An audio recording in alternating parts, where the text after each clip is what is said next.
ainda já causava dores de cabeça à minha mãe. Isto porque, segundo os valores da época, eu era mal comportada. E Dora? Dora era um terremoto. A minha mãe acusava-nos, e com razão, de ser ainda muito jovem e de já ter cabelos brancos. Por nossa causa, é claro. Duas famosas lagoinhas, então. E quem torto nasce. Mas olha, se quiser mais informações a meu respeito, inquira nas redondezas. Ora, eu já senti na carne o vozear das boas almas.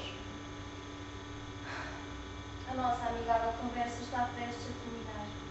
Dentro em breve, ficarei novamente só com os meus calcados pensamentos. Quer dizer-me então que não vai utilizar um destes bilhetes? Assim o decretaram os deuses. Outra vez o seu falso paganismo, Olga? O Vitor acredita em Deus. Da maneira como as outras pessoas acreditam. Não. Senão, tu-me-ia culpado por todo o mal que existe no mundo. Mas aquele em que vivemos não é apenas povoado de legiões de malvados que semeiam terror e ódio. A hidra do nosso tempo. Do outro lado está a verdadeira face do mundo. Dos santos sem Deus. É que trabalha pela libertação do homem. Com Deus ou sem ele. Sim. A humanidade tem de ser salva.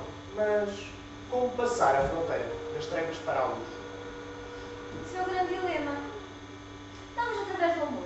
Do amor? Não. O homem só conseguirá a salvação através do trabalho. E repare, o problema é que se fala muito em liberdade e pouco em libertação. E se esta é importante, só a outra salvará o homem. Está nas suas mãos alcançar a sua própria libertação. Mas como? Destruindo os mitos que herdou e a amarram ao passado. A libertação. Foi isso mesmo que eu procurei naquela noite.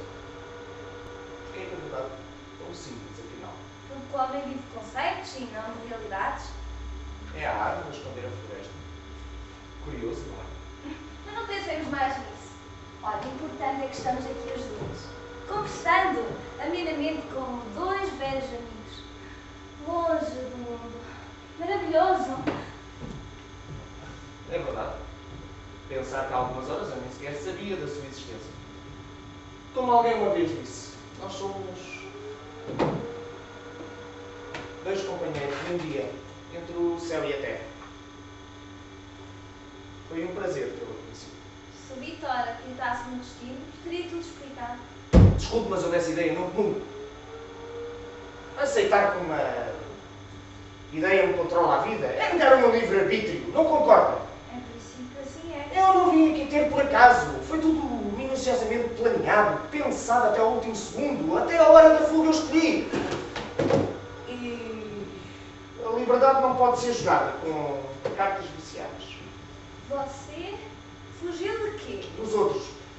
Do tédio. De mim próprio. Ah, que grande susto me pegou. Você pensava procurar algum caminho? Confesso que sim. O tom da sua voz. Tonta. Pensa antes no motivo. Porque é que os nossos caminhos se cruzaram?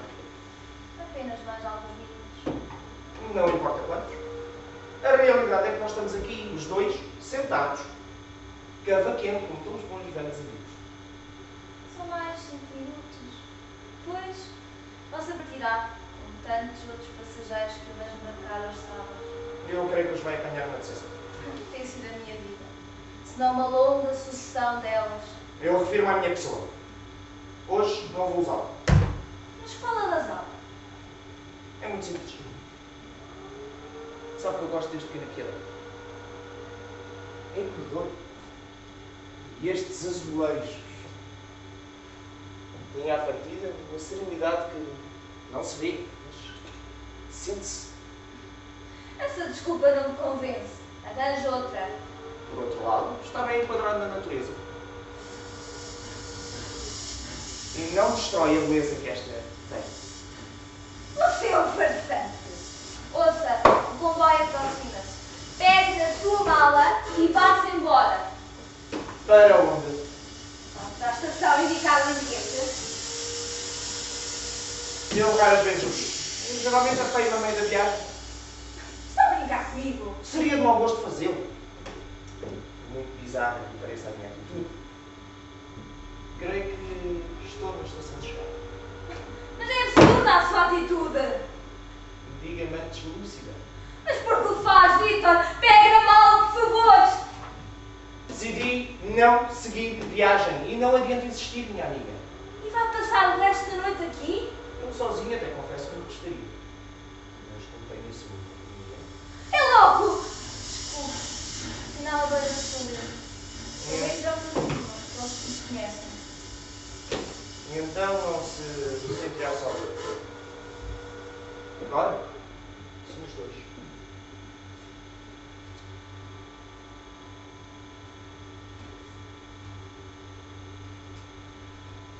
O que é que não embarcou, Vitor?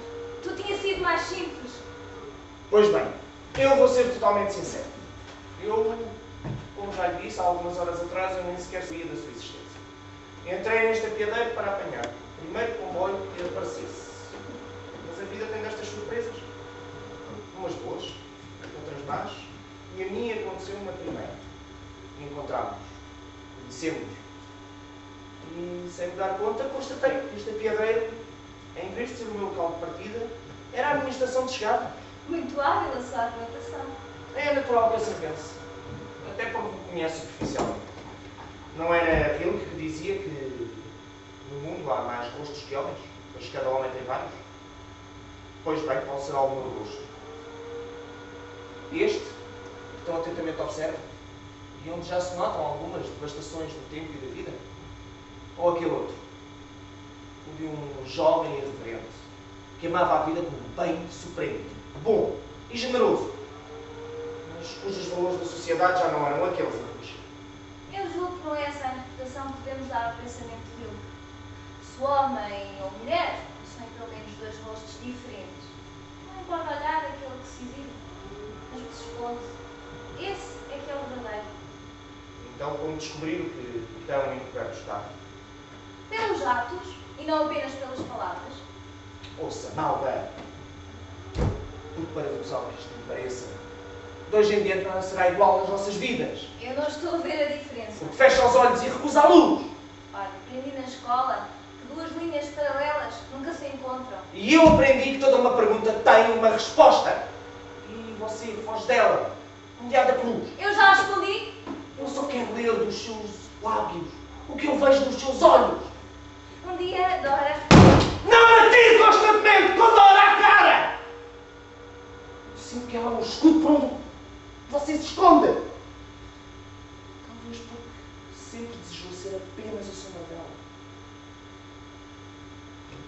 Estranha a sua atitude. Você chegou dizendo que gostaria de ter conhecido. É verdade. Mas isso não me impede de constatar que Dora criou o seu próprio mundo à volta do qual tudo girava. Especialmente você. Então teve sorte em não ter conhecido. Porquê? Terminei apaixonado, é? Possivelmente. Convenhamos que então se passaria conforme diz.